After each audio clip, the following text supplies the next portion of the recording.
Some of you never dealt with Ticketmaster in the 90s and it shows. We're going to talk about how hard it actually was to get tickets. Ticketmaster was way worse in the 90s. You think you have it bad, you have no idea. You think it's impossible to get into an Ariana Grande concert? Try getting into an Nsync concert in 1999. People won't know, like, unless you're as old as we are, that Ticketmaster used to not sell tickets on a website. You had to call. And so we used to have to call from like... I actually waited outside in line at a warehouse music store, yes, to buy tickets to a 98 Degrees concert. We had music stores where you would go and you buy CDs, and the It was like Ticketmaster, Best Buy, but small, but smaller, and like they had like a trade used section. You could like buy used CDs or trade whatever. So you had to actually like go to the store on the day of release and like buy your Nsync CD or your Britney CD, whoever was coming out that day. But they had like a special little line that was the Ticketmaster line, and you had to wait in that line, and they had to run the computer system. So you were like kind of at the mercy of like the person running the computer at warehouse. And so you couldn't, they would try to get you as close as possible, but depending on what was released at that time in like what area, it was always, and then you have to like, we didn't have like StubHub or any of these like actual places that can like verify that they're real. Like it was a lot shadier. I used to buy tickets off of random people off the internet somehow. Yeah, like I don't even know how I used to do that. It must have been like chat rooms, like people saying, "Oh." Chat rooms. I remember it was chat rooms, and people would say, "I know a guy who has some extra," or "I have extra," and then we would hang on to the backup seats that would be like up in the balcony as our like in case you got there and whoever sold you your tickets were bad, you could still get into the building. Did I ever tell you about the guy who stole tickets from me and my friend Amber and Isabel? No, you did not. Okay, so this one time that Nsync was on tour, I think it was the No Strings Attached tour. No Strings Attached tour. I can't talk today. Anyway, it was in San Diego, and my friend Amber lived there. So I had driven down, and we were at her house. And then my other friend Isabel didn't know Amber. I knew Amber from college. But she drove down too separately and was meeting us there. And so we had our, backup seats that were at the back of the floor. They weren't bad seats or anything, but they were at the back of the floor. And so last week we talked about how you would go to the venue early back in the day so you could kind of see them go in or try to see them go in, because sometimes they would come out and like talk to you or whatever. Yeah.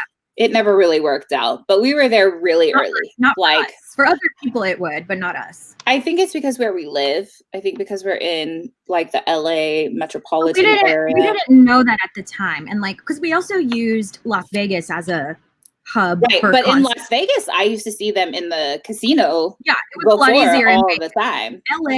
LA, it was built for stars. So we have so many underground ways of getting into places. Right. I would never see them in LA ever. No. But like I saw them in Vegas multiple times, just like walking through the casino. I just never had the cojones to like go up and talk to them.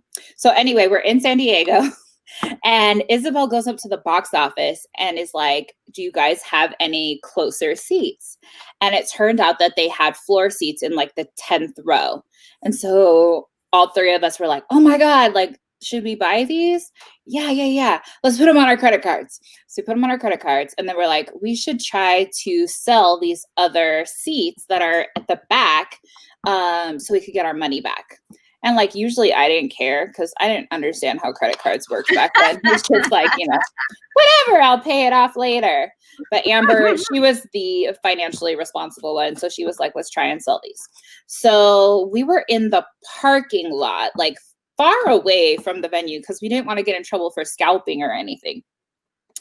And this guy is in the parking lot, and he's like an old dude. He actually, the funny part is he looks like mom and dad's neighbor, Rick. Oh, he looked just like him, like this old white dude with a mustache. He looked like Ned Flanders. Yeah, like an old white dude with a mustache. He just looked like a dad, right?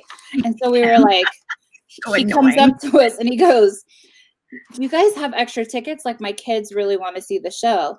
And we were like, "Yeah, we have extra tickets to sell. We have 3, but we don't we don't want to sell them on the premises because we don't want to get in trouble. Like, we don't want to get in trouble for scalping or anything. So there's a Target across the street. Can you meet us over there in that parking lot? And then we'll exchange the tickets there. I said, okay. So we go over and we're standing outside the car, and he comes up and he's like, he flashes something, like making it look like a police badge. And he's like, girls, you're in trouble. You need to put the tickets on the hood of the car right now and get inside before I call for backup. I mean, at the time, that was what we were worried about. And we flat out told him, like, we don't want to do it here in the parking lot because we don't want to get in trouble. So we go across the street and do it at Target because it's not illegal. But that had been on our mind. So when he like flashes this thing and like takes this really serious tone with us, we thought we were going to freaking get arrested. Right? So we're like, oh my God, oh my God, oh my God. We put the tickets down and we get in the car. He takes the tickets and he takes off. And then we're sitting there and we're like, wait a minute. I'm like, why are you laughing? It's so mean. Because so then we were like, well, you know me. And then like, of course, my friends have this. If I'm the outgoing one in the group, imagine what my two friends were, because like now I'm loudmouth and crazy, but like back in the day, I was still really shy. And this was at the beginning of college. I was like a freshman because Amber and I met in my very first writing class at school. Oh my God. But we're like, wait a minute. Did we do anything wrong?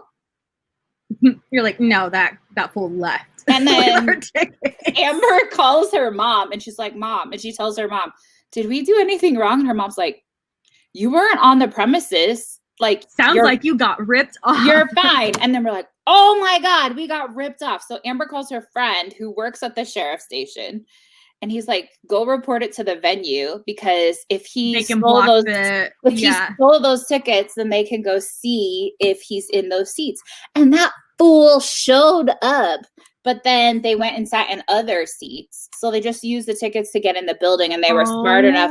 But I saw him, like we saw him walking around, and we were like, oh my God, go tell the usher. And then the usher tried to do something about it, and he never got caught. And I totally blocked that story out of my brain until like, right just now. I think about it randomly every now and then, but I never remember it because it was so scarring and we felt so stupid afterwards. Yeah, but I don't know. I feel like you gotta like lose some tickets every once in a while. Like, how mean was that this dude tried to trick these 3 18-year-old girls? I'm honestly not surprised. Like, people will do anything. People are desperate. Like, what a freaking no. And that was before tickets were like $300 a pop. Yeah. So after that, I never tried to sell tickets ever again because it scarred me so bad. I was like, oh my God. It's too dramatic. It's like renting a house. Like if you like buy a house and like try to rent it out and like what people will do and like not leave and like squat on your property.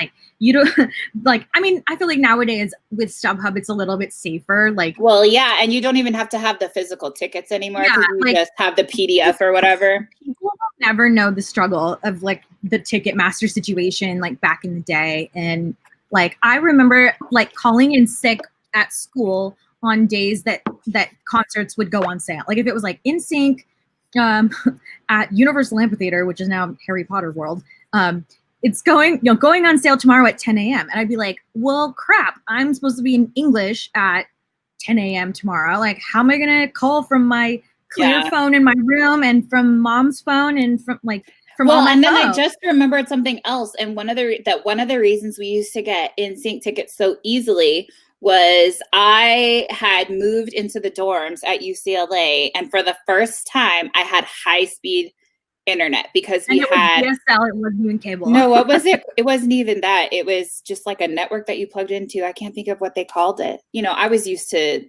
I'm so old that I remember opening up websites and it would take like 5 minutes for the website to completely load. I think the first time, we had like Earthlink.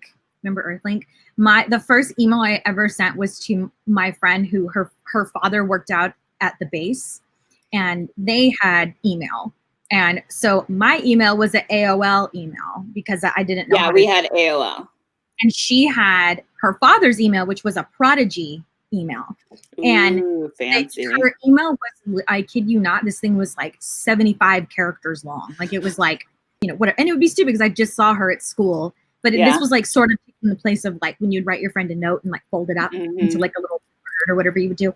A little triangle football that you could flip. Teachers could find physical notes and like read them aloud in class, right? But email, they could not. So we sort of reserved email for like when we were going to talk about boys that we liked. And I swear when I would email her, it would be like R15_339, not like, and I didn't know what copy and paste was back then. I don't know if that shortcut existed and I just didn't know, but like, I'm sure it did. Probably. Trying to email anyone was like, so when we would call for tickets, I would stay at home and be quote unquote sick. The very first time we ever saw Nsync, I could not get them. They sold out, could not get them. And you were at school for some reason. Like you went. I don't know why. I don't know why I stayed home and you didn't. But Mom called on another phone, and I think that's how we ended up starting to do the Las Vegas thing. Well, we didn't get LA. Yeah. We didn't get LA, and you came home and you cried. And I remember I didn't want to tell you because I was like, oh my God, she's gonna be so upset. But Mom had looked at the tour dates and she was like, well, there's a Las Vegas date. Like, let's try to get those. And I think those went on sale the next day.